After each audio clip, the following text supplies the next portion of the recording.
Alright, so we're just going to get started with the class right away today.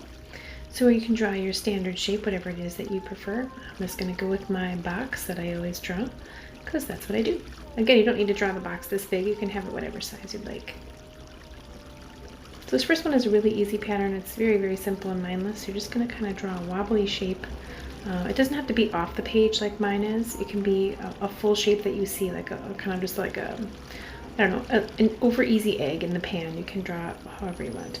So then you're gonna just basically repeat the same line that you just drew on the inside. You're gonna basically fill in this shape by just repeating this outside shape, whatever it is. So sometimes the lines can be a little bit closer together, and sometimes they can be a little bit further apart. You just don't want to have them cross or completely go over the one before. So if you kind of think of like a geode, if you know what those are, it's like those slices of crystal rock or whatever it is. You can kind of see the swirls, or like a marble pattern. That's kind of the design that you're gonna create. So these ones that are off the edge are a little bit different because you have to imagine that the shape goes obviously beyond that outside edge. So if you wanted to go ahead and if you're doing one that kind of is off the page like I have, you can just draw the entire shape in pencil first, like the whole consecutive shape, and then you can kind of work from there. But I kind of know what I'm looking for, so here, as you can see, I'm kind of getting to my center, so my lines are going to go all the way around. And if you have it where you can just keep going in kind of a spiral, you can certainly do that. So there you go, that's my first one. And then I'm going to do, actually I'm going to work up here, so I'm just going to do another one. You're going to leave a kind of a space in between each of these. They shouldn't touch the other previous geode. So again, they can be as wobbly or as circular as you'd like. You can just make them be ovals if you want to do that easy way. But I like mine with this little wave on it. So again, I'm just going to repeat the same line that I just drew.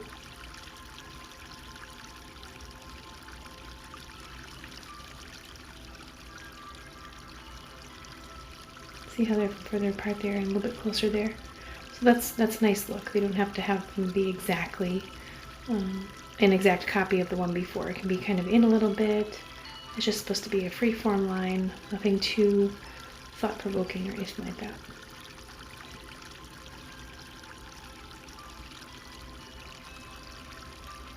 So I'm kind of coming to the edge here where I'm kind of hitting my side, like another 1 or 2 lines. And I'm actually going to stop, maybe the next one. I'm going to stop here and then jump and kind of, I'll just fill in this top little section here with what line would be there, and then go back and fill in this center circle. So you have to kind of put your center wherever you'd like it. Doesn't really matter. Alright, so you're just going to continue to fill up this section with all these wobbly shapes. Again, yours don't have to go off the paper at all like mine do.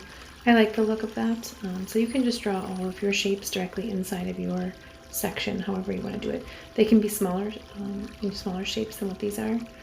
This is just kind of the size that I prefer. Again, you want to make sure that you leave a border around each one. The actual blobs, or whatever you want to call them, should not touch each other.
Alright, that looks really, really good.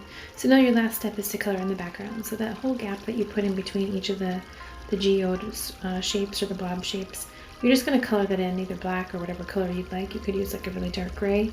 If you're using a pencil, you can just shade it a lot to make it seem a lot darker. What this is going to do, you certainly can leave it white, but what this is going to do is it's going to make that geode shape really pop off the page. So it's kind of a nice contrast for it.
Right, I think that looks really, really great with that contrasting black.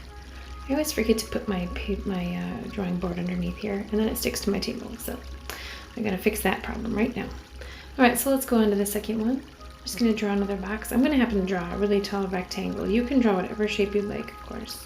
I'm just gonna draw kind of on the right hand side here and draw, I don't know, a little bit bigger rectangle. It doesn't have to be this big, of course. I'm just drawing bigger for the video, so you can do whatever you like. So somewhere in the paper, you're going to draw a double set of lines. So they shouldn't be super close together, maybe about 1/4 of an inch. And then you're going to drop down a little bit. You're going to do the exact same thing. And then the same spacing down even further, you're going to draw another set of lines. And you're basically going to fill up your entire section that way. So if you have one that's really far down at the bottom, or it's right at the bottom edge of your section, you might want to adjust it a little bit, but you can kind of just go with it like that. Alright, so inside of each of these double sets of lines, you're basically going to do a wood pattern. So I always like to start with a little knot, like a little darker circle. These aren't super large areas to work in, but you can kind of get the idea. And then you just draw some, I don't know, little wispy lines that go off in each direction and kind of just do a wood pattern there. So I'll do another one here, and then kind of do a little eye shape around that to kind of bump it out. And then go off the page that way. So all the lines that you've drawn should have some kind of a wood pattern in them.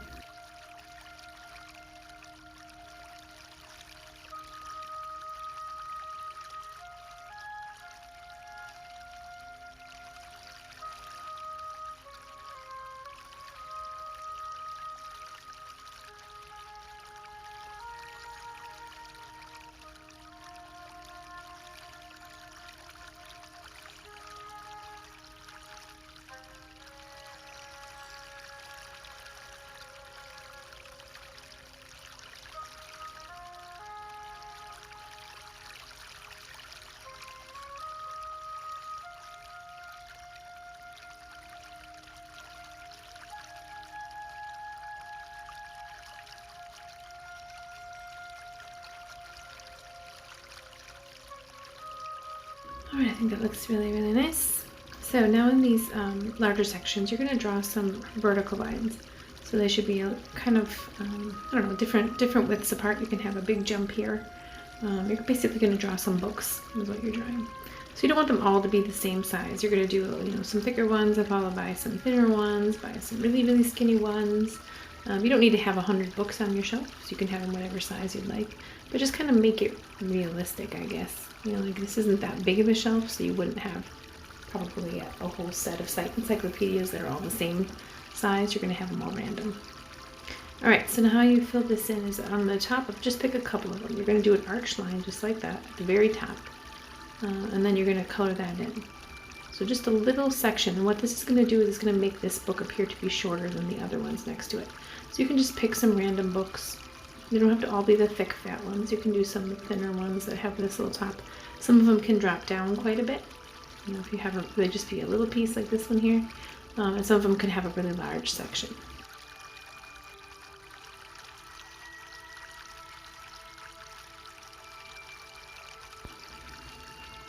I'll just do another one over here.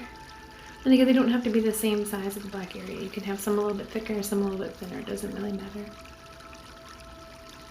Alright, I think that looks good. So you can kind of see that there's some short books and some tall books. So then on some of them, you're just going to draw these little arch lines. They're really close together, just some double lines there. And some at the top and some at the bottom. But you're basically drawing the spine of the book. They don't all have to be exactly the same, because no book is ever the same. So these might be more like the vintage kind that have the leather binding on them. You can change them however you want though. If you want to add color to your books, you can do any kind of a design.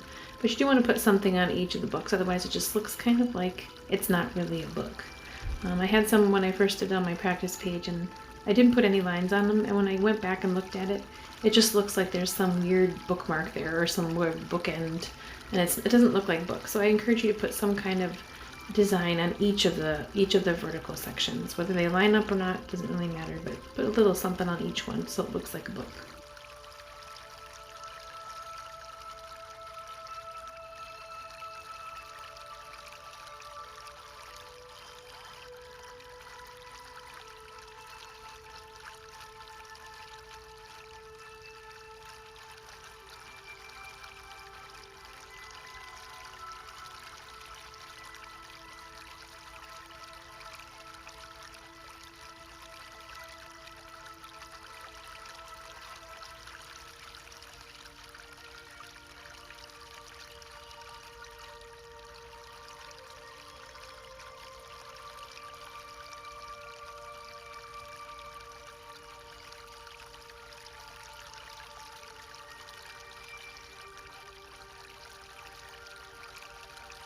Alright, I think I've gotten them all. I think it looks really cute. So do you see the little books? You see how it looks different? You're going to do that in the same, all the sections below, above and below.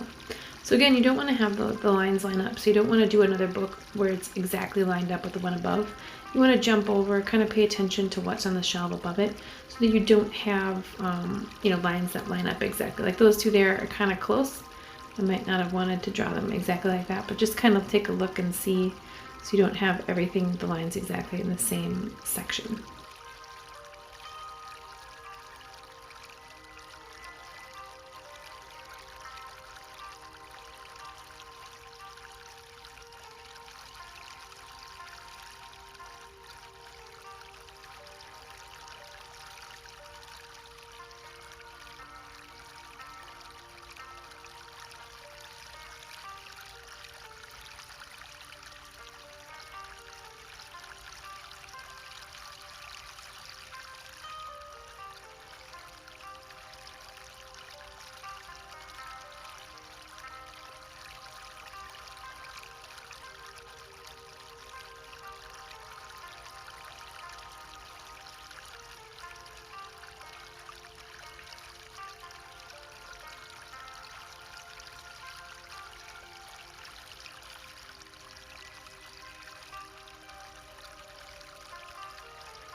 Alright, so for this last row, you can see that I don't have a full shelf here.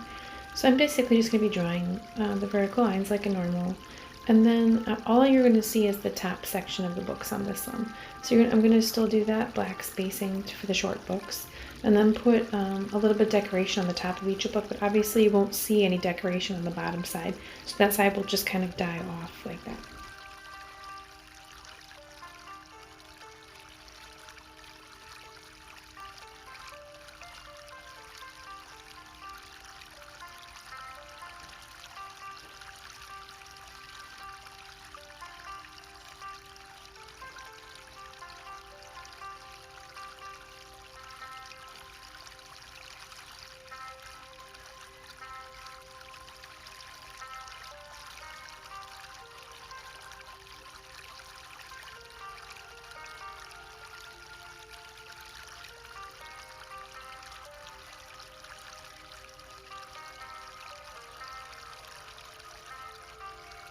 Alright, so here you can see I'm just going to put the decoration on the top, and then you won't see anything below that, so you don't have to put anything on the bottom of your books because it's actually behind or below that line. So you just want to do your decoration on the top.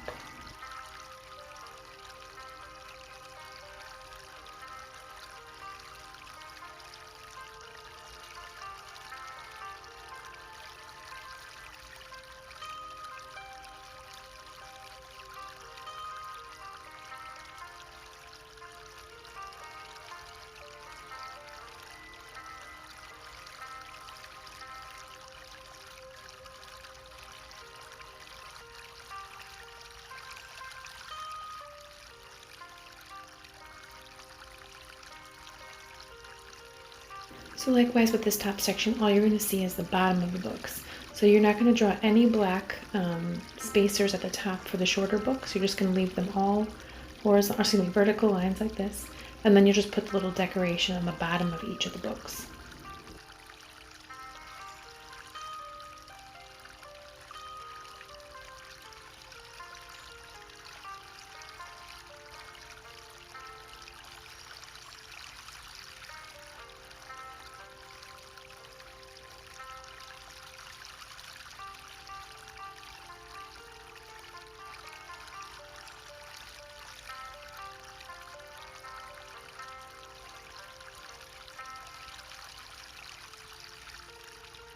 Right, I think that looks pretty darn cute. So make sure you have 3 full rows, whatever, if you're going to use this pattern. So you can see that I have 3 full rows and then a couple extra sections.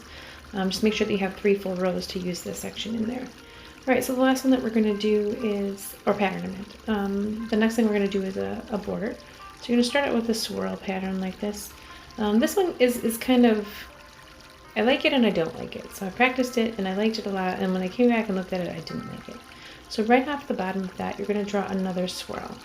And the swirl top should be pretty close to the one before, but shouldn't touch it. So you can see that my swirl there is close. So you're going to draw another one here, and you can go any direction, like you could go up a little bit. You just want to make sure that you get your swirl kind of close. And I'm drawing a little circle on the inside of my swirl. Like that. See, that one's too far away. Oh well. You can't fix it, that's what I don't like. Sometimes if you get your swirl off center, it's a little too large and then it looks funny when you draw it later, but oh well. So just keep going here in any direction. You can just make yours go straight across if you like, of course. I'm just going to show you what it looks like as kind of a worm pattern.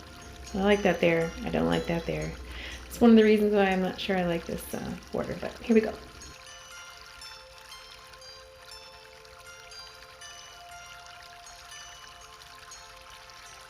I'll kind of go back up a little bit. So again, make sure your swirl doesn't actually hit the one before, except at that bottom point where you start. And some swirls might be a little bit bigger than others, that's no big deal.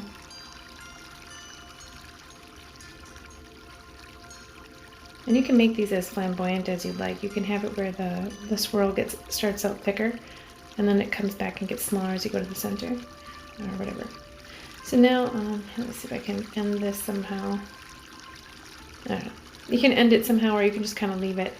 So you're going to draw a line that starts on the top. Again, doesn't touch, but gets kind of close. And just sort of outline all the swirls that you've done. They shouldn't be like loop, loop, loop, loop, loop, or anything like that. It should just kind of be sort of straight across the section. So because mine is as wavy, I have these waves on my lines, but you shouldn't go like down into the area where that's blank or white. You should just kind of draw basically like an outline for these swirls, like that. So then in all of these white sections here, like the little like blank areas, you're going to draw, on the top you're going to draw a little arrow that's pointed down, and you're going to color that in.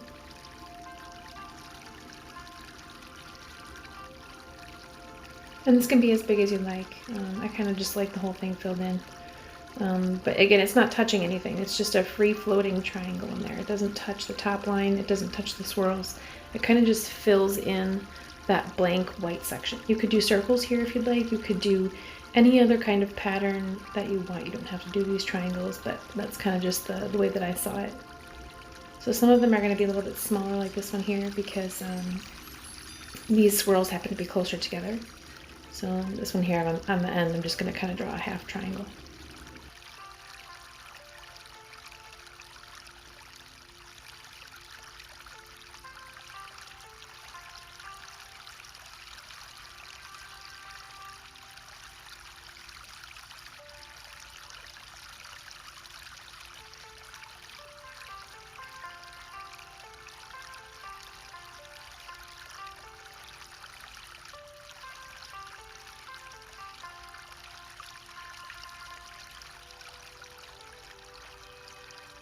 And just kind of finish it off here with another half triangle, something like that. And on the bottom you can do the exact same thing, but obviously your triangles are going to point up instead of down, or whichever side. If you're doing yours vertical, it would be left or right.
Alright, so I'm going to finish off with just this little half triangle again.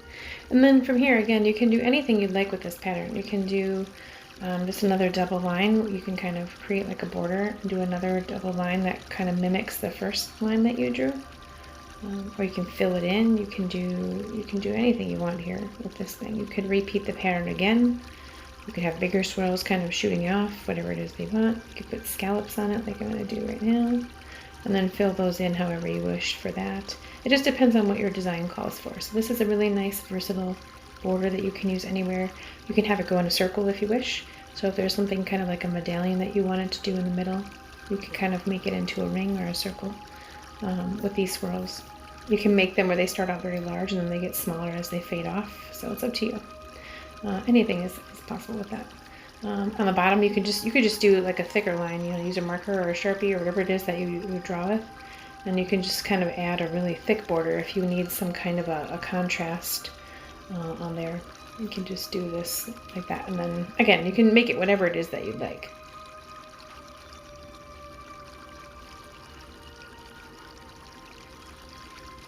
So something as simple as that kind of makes it pop off too. It's up to you. Alright, so I hope that you enjoyed the classes for, the patterns for today. I know it wasn't a very difficult class, but sometimes that's nice on the brain. So I hope that you have a wonderful day, and I'll see you back next week. Bye!